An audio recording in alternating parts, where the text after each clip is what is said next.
Черныш мчался к ним скача по воде, вскидывал лапы на борт лодки, прерывисто дыша, и тут же устремлялся обратно, к палатке, отпугивая лаем предполагаемых врагов, кидаясь на сорок и ворон, которые, пользуясь отсутствием человека, все нахальнее подбирались к столу. Вывалившись в песке, мокрый, взъерошенный, вновь огромными прыжками бежал к ним, вдвоем тянувшим лодку по отмели, терся о ноги, преданно заглядывал в глаза. «Быстро он к вам привык», — заметил Смолин. «А разве к вам не так? Вот следы от его клыков». «Неужели? За что же он вас?» «За доброту. Не вздумайте гладить его, когда он у пищи. Отхватит руку по локоть. Зато теперь готов отдать за вас жизнь, не так ли, Черныш? Ты будешь нас защищать? Не струсишь? Не убежишь?» Пес позволял уронить себя на лопатки, извивался, покусывал Лене пальцы и вдруг срывался с места, звал за собой побегать по песку, и она не выдерживала, кидалась догонять его. Смолин разжег костер. «Хотя ваш жених и стремится к вам всем доступным транспортом, но что-то не показывается. Если вы и в самом деле не испортили желудок вчерашней кашей, сегодня я обещаю вам нечто более съедобное». «С удовольствием!» — откликнулась Лена, не переставая играть с собакой. «Даже с удовольствием? У нас там много разной еды, но я наверняка приготовлю что-нибудь гадкое, а главное, противно есть одной». «Сознайтесь лучше, что вам надоели концентраты и консервы, захотелось свежей рыбки». «Не скрываю этого». «В вашей откровенности есть что-то подкупающее. Как видите, не все дикторши бяйки. Постараюсь не делать выводов, прежде чем не увижу вас на голубом экране». Лена подбежала к нему и помогла выбрать из лодки рыбу в кану. «Чем я еще могу помочь?» «Налейте в чайник воды». «Да не из реки, из того ведра, там она ключевая, и повесьте над огнем». Лена быстро все это сделала и стала ждать новых приказаний. «Концентраты и в самом деле надоели», — созналась она. «У наших мужчин не очень-то клеится рыбалка. Петя выудил всего несколько сорожек до яйцов, а Слава, похвалявшийся, что ловил форель в карельских речках и озерах, не может поймать и пескарика. Командируйте их ко мне на выучку». «Придется». Смолин заглянул в рюкзак, где у него хранился хлеб, и смущенно поскреб пятерней заросший подбородок. «Что такое?» – заинтересовалась Лена. «Это очень скверно, когда гость приглашен, а у хозяина хлеб на исходе», – спросил Смолин. «Зато у нас его много», – обрадовалась Лена, что может помочь. «Сейчас сбегаю. Что еще принести? Масло, колбасы, луку, соли?» «Ничего, кроме хлеба. Мы привезли много буханок, батонов, разных крендельков, и все это почему-то очень скоро плесневеет. Не умеете хранить». «Это тоже надо уметь?» «Разумеется. В полдень, когда солнце знойное, подержите хлеб на ветру, все время переворачивая». «Чтобы потом глодать сухарики?» «А перед едой сбрызните его и подержите над огнем, тогда он снова будет как свежий». «Кто вы такой, что все знаете?» – спросила Лена, готовая уже уйти. «Я не хотела бы распространяться на эту тему», – уклонился Смолин от ответа. «Это нечестно. Я рассказала вам все о себе», – настаивала Лена. «Но я не спрашивал, говорит ли вам о чем-нибудь моя фамилия». «Хм», – сердито хмыкнула Лена и вновь сумрачно поглядела на Смолина. «Вы намерены и впредь сохранять преимущество? Вдоволь насмеялись над моей профессией, а себя поставить под удар боитесь? Ваша работа, возможно, заслуживает в 100 раз больше нареканий, чем моя».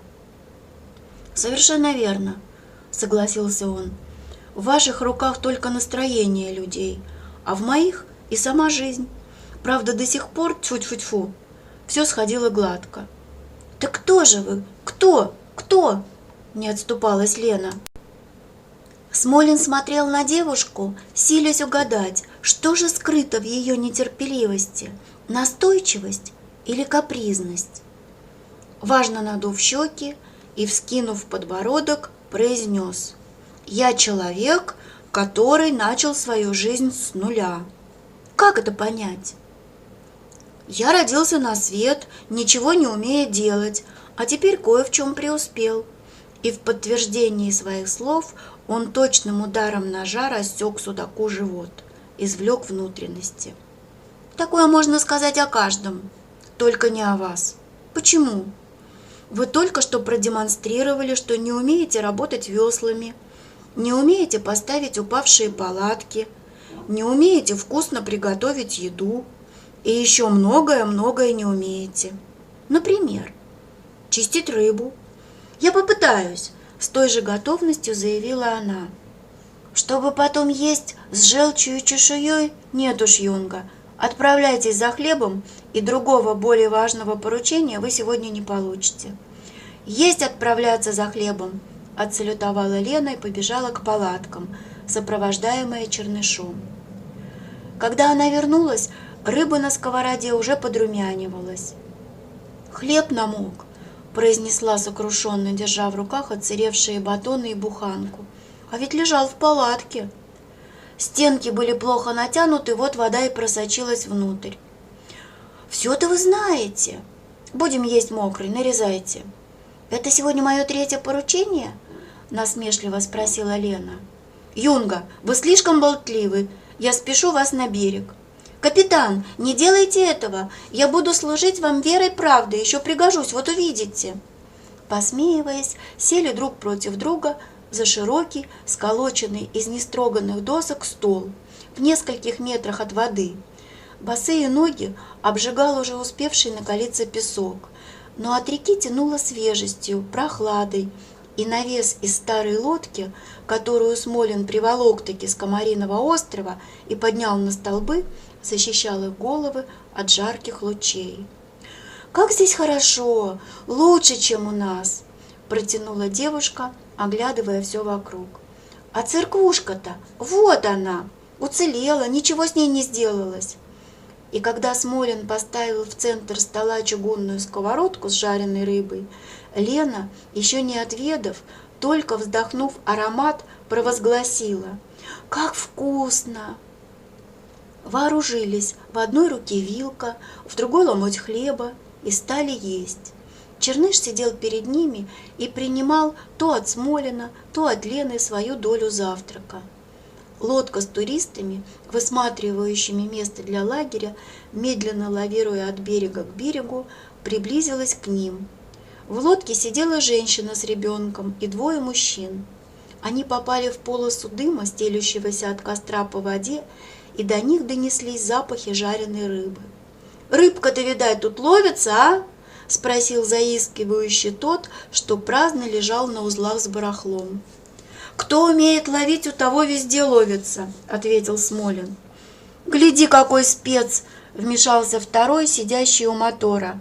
«Привез, поди, из города мороженого хека, да и задается». Оба они загоготали, и женщина, укачивающая ребенка на руках, укоризненно покосилась на них. В половине 10-го утра в низовье реки пронеслась ракета. По ней можно было проверять часы. Высокая волна, шипя, извиваясь стружкой, взбаламутила воду. «Вы хотели бы здесь жить долго-долго?» – спросила Лена, провожая взглядом как бы летящее над водой судно. «Всегда». «Такие мысли приходили мне в голову», – ответил он. «К сожалению, они не вечны. Их вытесняют другие, и человеку уже не сидится на одном месте.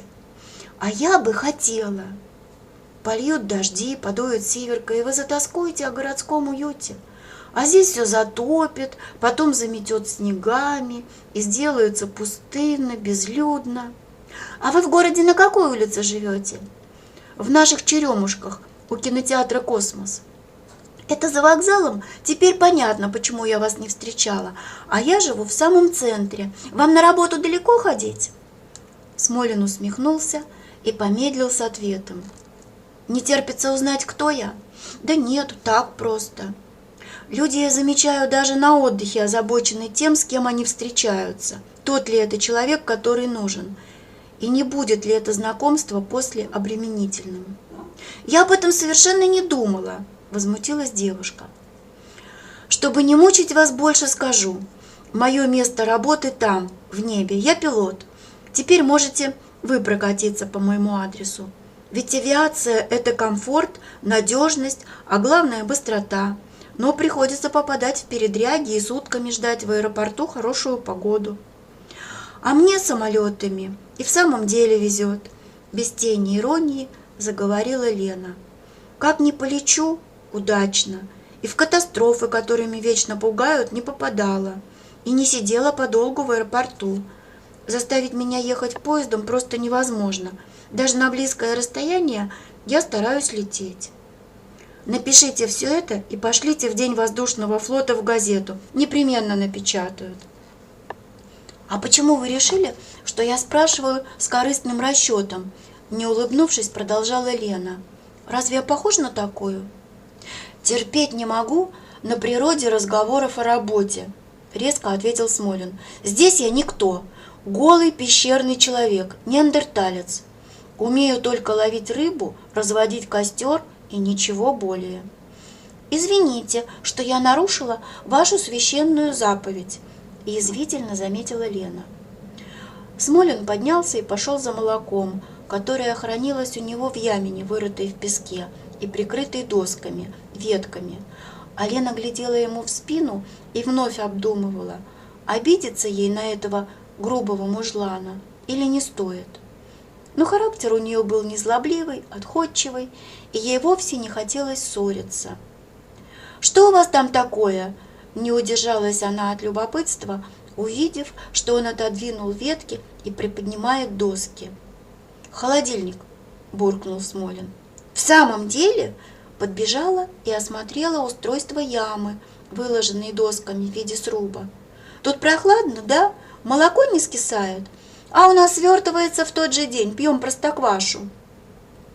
«Я вам уже говорил, посылайте своих мужчин на выучку». «А это вы сами придумали?» «Как будто». Лена только сейчас обратила внимание, что все у него здесь устроено не так, как у них, по-другому, и начала спрашивать. «Зачем вы костер приподняли на заваленку?» «Чтобы не горбиться, когда готовлю еду». «А зачем под палаткой настил? Разве так лучше?» «Суши, и паводок не страшен. Если вода подойдет к самой палатке, буду жить как в Венеции, прямо с порога в лодку и поплыл». «А что это за колышки, воткнуты в воду у берега? И почему они дергаются?» «К ним привязаны рыбины». «Рыбины?» «Да». «Этого не может быть, вы меня разыгрываете?» «Проверьте». «Как?» «Нащупайте возле колышка шпагат и потяните его на себя». Лена вошла в воду и сделала все так, как он учил. Стала выбирать шпагат и скоро почувствовала, что на его конце кто-то есть. Все труднее было удерживать, и вдруг полуметровая щучина, которую Смолин снял вчера с жерлицы, выбросилась из воды, прошла у самых ног так, что Лена даже ощутила кожей ее длинное скользкое тело. Кинула шпагат и, взвизгнув, выскочила на берег. «Ну, убедились? Зачем вы ее привязали?» «Счастье рыбака переменчиво. Сегодня поймаешь много, а завтра ни шиша. Вот я и отпускаю свой НЗ пастись. Иначе бы она давно протухла, как не подсаливай. А тут почти на свободе, я даже, думаю, немного подкармливается». «А на этом что?» «Жерех. Никогда такой рыбы не видела. А на том? Саменок». «Зачем вам так много?» «Это я не для себя. На горе живет старушка, моя молочница. Недавно она намекнула, что очень любит рыбные пироги. Вот я и хочу ее порадовать». «Привязывать рыбу к колышкам вы тоже сами придумали?» «Возможно. Уже не помню». «Для неандертальца вы слишком сообразительны». Смолин протянул Лене полную кружку молока и спросил: «Вы не очень сердитесь, когда я бываю груб?» «Не очень». «Ну и ладно, а то на меня иногда находит такое».